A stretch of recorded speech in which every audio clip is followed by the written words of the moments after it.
A senhora preside, né, uma frente parlamentar de combate e prevenção ao suicídio de agentes de segurança pública, né? Esse é um tema que vem se tornando recorrente dentro da instituição, dentro das forças de segurança pública, né? Que é a questão da saúde mental, né? Dos agentes de segurança. Conta um pouco pra gente o porquê dessa pauta ser tão presente e importante no mandato da senhora. Sim. Hoje nós perdemos mais policiais vítimas de suicídio do que em combate na Polícia Militar, na Polícia Civil, enfim, em todos os segmentos. Essa frente parlamentar, ela veio como um pedido de socorro. Hoje nós temos um problema grave que nos NAPs da Polícia Militar, principalmente, nós temos conhecimento que são recebidos muitos policiais que estão doentes mental, né? E psicologicamente também. E esses policiais, às vezes, chegam com atestados de psiquiatras, né, ou psicológicos de afastamento, e eles são desatestados, inclusive, por um ortopedista. Ora, não... Explica, Então, ele passa no médico particular... Exato. Ou na própria unidade da UIS, aí, né? Ele pega o atestado. Pega o atestado. E aí depois ele vai validar. Apresenta... Isso. Aí ele vai no HPM para validar. Eu acho que para quem é interessante a gente pegar esse ponto, porque, assim, tem muita gente que está nos acompanhando... Que é paisano, né? Que não entende. Sim. Sim. E ele não consegue entender isso A estrutura, né? A estrutura. Como funciona, a estrutura interna, essa... Isso. Então, assim, quando ele passa num médico que não o médico da polícia e recebe um atestado, esse atestado ele precisa ser validado. Ele precisa... Não, ele tem uns dias. Então, por exemplo, X dias ele pode ser atestado pela própria unidade de saúde do batalhão dele, de qual ele pertence, a companhia que ele pertence. Após isso, por exemplo, se passar de 15 dias, ele precisa ir, ou de um mês, ele precisa ir validar esse atestado no hospital, no HPM, né? E aí, né, quando ele chega lá com esse atestado de um especialista na área, ele tem desconsiderado esse atestado. Muitos, não é um, não. São a maioria. Recorrente. É recorrente. De 100 policiais, 99, tá? Pra você ver a gravidade. Só que um médico, não desmerecendo, o ortopedista, você foi especializado e se formou para ver ossos, né? E a dor aqui do braço, o braço quebrado, a perna quebrada, você consegue ver. A dor da alma você não consegue. E aí, esse policial volta para casa, ou então é levado para a primeira enfermaria, já ganha o título de 13, né? Que é o que dizem lá. Dá um sossega-leão no polícia e manda o polícia embora, né? Ou então tira a farda dele, aí ele não pode fazer bico. Aí piora mais ainda, ao invés de tratar a razão, né? De ter paixão, empatia por uma vida, né? Uma vida que entrou sã. Porque quando entrou na polícia, fez um teste.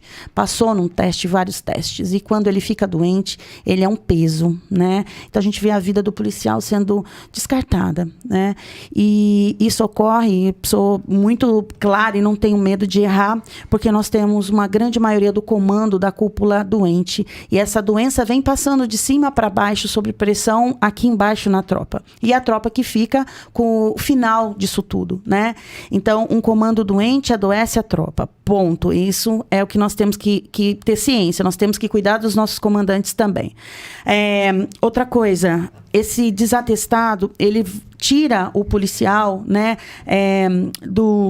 daquele tempo que ele pode sair da rotina, de ficar perto da família, né, e ele já é debochado pelos próprios amigos, né, tresou, né, doidão, né, e às vezes a dor dele é tão grande, né, a dor dele é tão intensa, né, que acaba se tornando cruel, né, a maldade que a instituição e alguns parceiros acabam fazendo com ele. Então, nós criamos essa frente parlamentar para criar uma rede de psicólogos que nós, através do gabinete, fornecemos gratuitamente no estado todo, que o policial pode ter, é um psicólogo paisano que não é subordinado à polícia militar, que ele pode falar e que ele pode abrir o coração, né? Tem uma liberdade fora da hierarquia, exatamente. Né?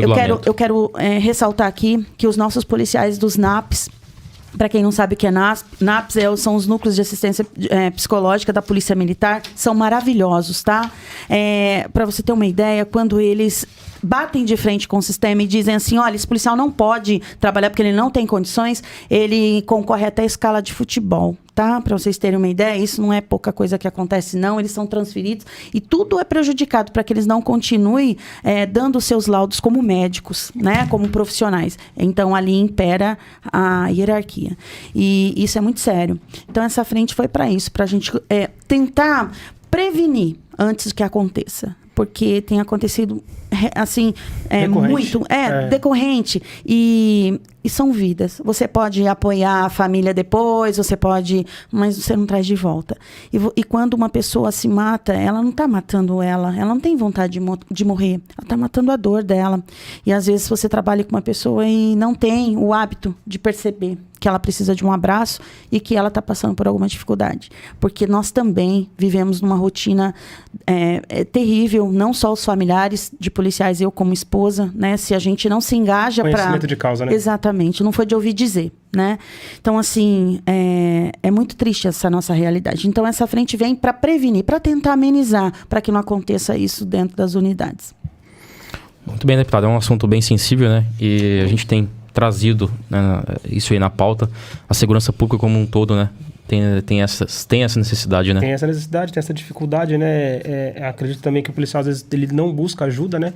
Até mesmo já por medo de talvez ser criticado, ser debochado. Sim. Ou a situação ficar pior, até pelas regras aí do sistema, né? Sim, porque você tira a arma do polícia e você joga ele, né? Você joga ele, você põe ele para fazer pintura, você põe ele para fazer construção, para carregar tijolo, mas você não consegue entender que ali tem um ser, um humano, né?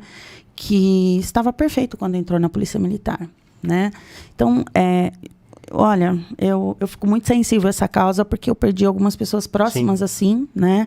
E não é fácil. E já tirei pessoas de dentro de batalhão e recentemente de peitar a comandante, de falar, olha, eu tô levando. E depois você vai atrás de mim se você quiser, né? De internar em clínicas, de levar para outros hospitais, né?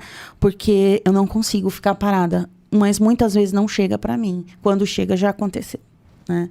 E, assim, sabe, a falta de empatia é uma coisa muito grave dentro da instituição militar e da civil também.